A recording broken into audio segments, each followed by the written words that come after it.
بسم اللہ الرحمن الرحیم۔ پیارے دوستو السلام علیکم۔ ناظرین محترم، آج کی اس ویڈیو میں ہم آپ کو بتائیں گے پیغمبر خدا حضرت ابراہیم علیہ السلام کے ازواج مطہرات حضرت سارہ اور حضرت ہاجرہ کے بارے میں۔ ناظرین گرامی، جب نمرود نے حضرت ابراہیم علیہ السلام کو ملک بابل سے نکال دیا تو حضرت ابراہیم علیہ السلام ملک شام کی طرف روانہ ہوئے۔ ان کے ساتھ ان کی بیوی حضرت سارہ اور ان کے بھتیجے حضرت لوط علیہ السلام تھے۔ جب حضرت سارہ کا نکاح حضرت ابراہیم علیہ السلام کے ساتھ ہوا تو حضرت سارہ کافی آسودہ حال تھیں۔ ان کے پاس بہت سے زمینیں اور مویشی تھیں۔ آپ نے تمام اموال حضرت ابراہیم علیہ السلام کو بخش دیے۔ حضرت ابراہیم علیہ السلام نے اپنی مہارت سے تمام امور کی اصلاح کی۔ مویشیوں اور زراعت میں ترقی ہوئی، یہاں تک کہ بابل میں کسی کا حال ان سے بہتر نہ تھا۔ اس لیے یہ سارا مال نمرود نے حضرت ابراہیم علیہ السلام سے لینے کی کوشش کی۔ حضرت ابراہیم علیہ السلام حضرت لوط علیہ السلام اور حضرت سارہ کو لے کر چلے گئے اور کہا، میں اپنے پروردگار کی طرف یعنی بیت المقدس جا رہا ہوں، وہ ان قریب میری رہبری کرے گا۔ حضرت ابراہیم علیہ السلام ایک غیور انسان تھے، اس لیے انہوں نے اس سفر میں اپنی بیوی حضرت سارہ کو ایک صندوق میں بند کر دیا تھا تاکہ وہ غیر مردوں کی نظروں سے محفوظ رہیں۔ لیکن راستے میں قبطیوں کے ملک یعنی مصر میں پہنچے، جس پر ایک عرب بادشاہ حکومت کرتا تھا۔ مصر کی سرحد پر ایک سپاہی نے حضرت ابراہیم علیہ السلام کو اپنے مال کا محصول ادا کرنے کے لیے روک لیا۔ وہ آپ کے سامان کی جانچ پڑتال کرتے کرتے اس صندوق کے پاس آیا اور بولا، یہ صندوق کھول کر دکھائیں۔ حضرت ابراہیم علیہ السلام نے کہا، فرض کرو کہ یہ صندوق سونے یا چاندی سے بھرا ہے، اب اس کے لیے جو کچھ تم چاہتے ہو میں وہ تمہیں دے دیتا ہوں، لیکن تم اس کو مت کھولو۔ اس نے کہا، جب تک صندوق نہ کھولو گے اس کا حساب نہیں ہو سکتا۔ اس اثنا میں اس نے صندوق کھول دیا۔ جب اس کی نظر حضرت سارہ کے حسین و جمیل چہرے پر پڑی تو وہ کہنے لگا، اب تو میں جب تک تمہارے اور اس عورت کے بارے میں بادشاہ کو اطلاع نہ دے دوں تمہیں آگے نہیں جانے دوں گا۔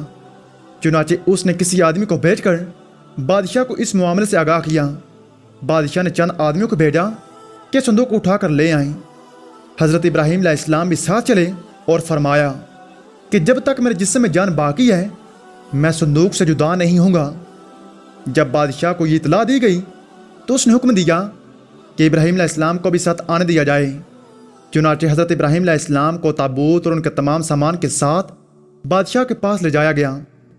جب باپ اس کے سامنے پہنچے اور اس کی نگاہ حضرت سائرہ پر پڑی تو اس نے بے اختیار اپنا ہاتھ ان کی جانب بڑھایا۔ حضرت ابراہیم علیہ السلام جو غیرت و حمیت کا چشمہ تھے وہ سخت پریشان ہوئے اور ادھر سے منہ پھیر کر اللہ تعالیٰ سے کہا، میرے پروردگار، میرے اہل حرم کو اس آدمی کے ہاتھ سے محفوظ رکھنا۔ اس وقت بادشاہ کا ہاتھ سوکھی لکڑی کے مانند ہو گیا اور اس نے آپ علیہ السلام سے مخاطب ہو کر کہا، کیا تمہارے خدا نے میرا ہاتھ خشک کر دیا ہے؟ حضرت ابراہیم علیہ السلام نے فرمایا، ہاں میرا خدا غیور ہے، وہ حرام کاموں کو ناپسند کرتا ہے۔ بادشاہ نے کہا، آپ اپنے خدا سے دعا کریں کہ وہ میرا ہاتھ ٹھیک کر دے، میں آپ کے حرم کے ساتھ کوئی ایسی حرکت نہیں کروں گا۔ چنانچہ آپ علیہ السلام نے دعا کی اور بادشاہ کا ہاتھ ٹھیک ہو گیا۔ تاہم اس نے دوبارہ حضرت سارہ کی طرف دیکھا اور اپنا ہاتھ ان کی طرف بڑھا دیا۔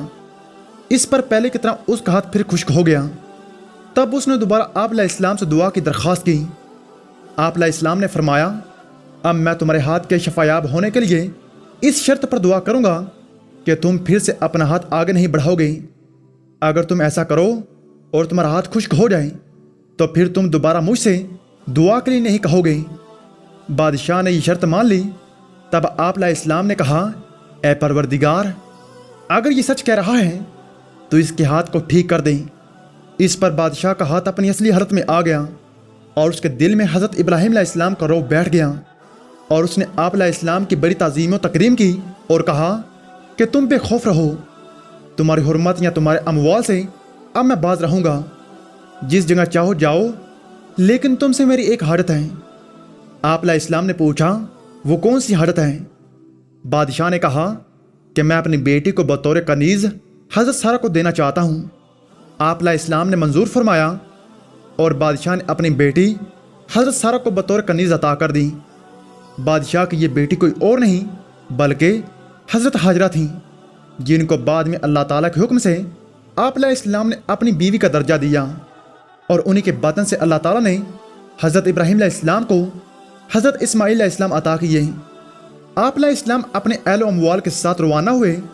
بادشاہ بھی ان کی تعظیم کے لیے ان کے پیچھے چلا۔ خدا نے ابراہیم علیہ السلام کو وحی کی کہ کھڑے ہو جاؤ اور اس بادشاہ کے آگے نہ چلو جس پر قابو پا چکی ہو، بلکہ اس کو آگے کرو اور خود اس کے پیچھے چلو اور اس کی تعظیم کرو، کیونکہ وہ بادشاہ کے باوجود مغلوب اور لاچار ہیں، خواہ نیکوکار ہے یا بدکار۔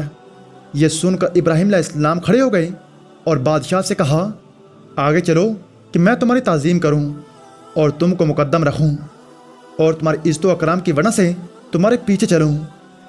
بادشاہ نے پوچھا، کیا ہوا؟ تمہارے خدا نے ایسی وحی کی ہے؟ ابراہیم علیہ السلام نے کہا، ہاں۔ اس نے کہا، میں گواہی دیتا ہوں کہ تمہارا خدا صاحب جلال، بردبار اور کریم ہے۔ تم نے اپنے دین کی طرف مجھے راغب کر لیا ہے۔ پھر بادشاہ نے آپ علیہ السلام کو رخصت کیا اور وہ روانہ ہو گئے۔ اس ملک سے نکل کر آپ علیہ السلام ملک شام پہنچ کر ایسی جگہ ٹھہرے جو فلسطین اور شام سے آنے جانے والوں کا راستہ تھا۔ اس راستے پر اللہ کے ان نیک بندوں نے رہنا سہنا شروع کر دیا تھا۔ میں امید کرتا ہوں کہ میری یہ ویڈیو آپ کو پسند آئی ہوگی۔ اگر ویڈیو پسند آئے، ویڈیو کو لائک کریں، ہمارے چینل کو سبسکرائب کریں۔ تھینک یو سو مچ۔ اللہ نگہبان۔